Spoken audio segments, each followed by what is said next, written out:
Okay, so now we're going to look at the actual mix for the drums themselves.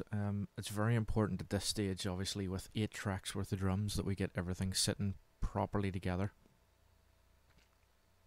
What I'm going to do, and what I have done already, is I'm going to go through each break and each drum sample just to see which frequencies they work along using the IXL multi inspector here. I advise anybody to get a plugin like this one because it'll make things so much easier. I've learned so much through EQ from this plugin just because I can actually see where each individual sample is sitting and make corrective cuts on the EQ so that it's not clashing with any other part, because obviously the most important thing in this track are the kick drum, the snare and the hi-hats, so we don't want the loops to be interfering with any of them. So basically how I've done it is just as follows. I've just ran the track through the multi-inspector, soloed out all of the different sounds and written down the different frequencies that they're lying around. And with that we can have a look and see what we can cut by adding different parts of it in, and see which parts of which we can cut. I'm probably going to use the auto filter quite a lot on the first 4 loops, just so that we can get them up to the appropriate end and obviously clear the bass end of things for the kick drum to poke through.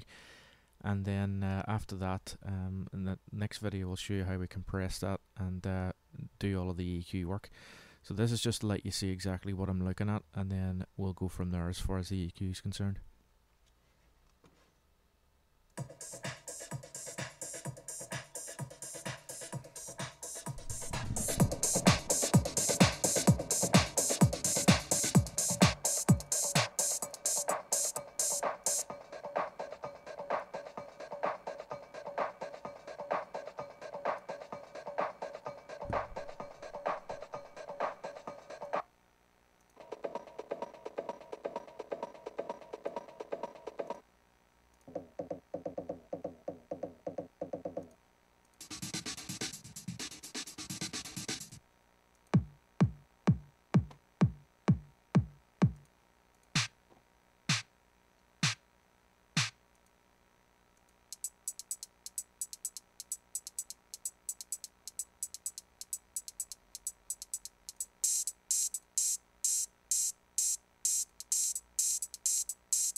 Okay, so hopefully that should give you a better idea what we're looking at. As I say, I've written them all down.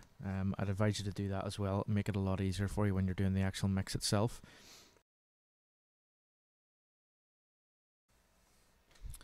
Okay, so now what I've done is I've done a bit of work on the loops themselves to try and get them to sit a lot better with the beats. The kick, snare and hats need a wee bit of work done to them, so I'm going to do that now in this video and let you see exactly how I work with it in relation to EQ and things like that. Firstly though, just to let you know what I've done with the first 4, all have been topped and tailed with the auto filter, so we can remove a lot of the bass frequencies and some of them a lot of the high frequencies, because obviously they're going to be clashing with the hi-hats and the high frequencies and the kick and the snare and the lower frequencies. I've also used a wee bit of EQ in the mid area on some of them, so we can remove that so that the snare can punch through an awful lot better than that. So I'll let you hear it now with all of the available tracks, so you can hear what kind of work's been done to them from there.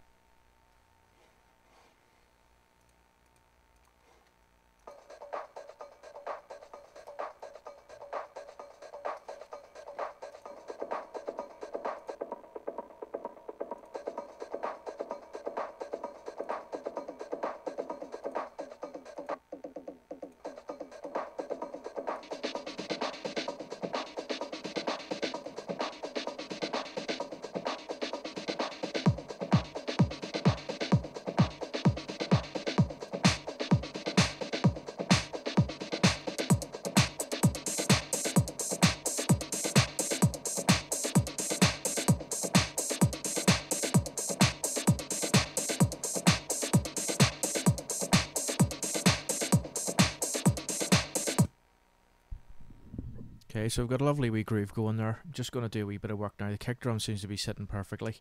The snare is sitting fine. It's just the hi-hats that are a wee bit grating on the old ears, so I want to take a wee lump out of them with EQ just so that they're not ripping the ears off everybody. So what I'll do is I'll put the microphone back over to the speaker so you can hear what I'm doing, and then we should hopefully have a mixed drum track ready to go so that we can then move on to the bass end of things.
So as you can hear now, got a really good rolling groove going on. It's well mixed. We could do a wee bit more work to it probably in the long run. I'm obviously going to compress all of this at the very end, whenever I'm doing the actual drum mix itself.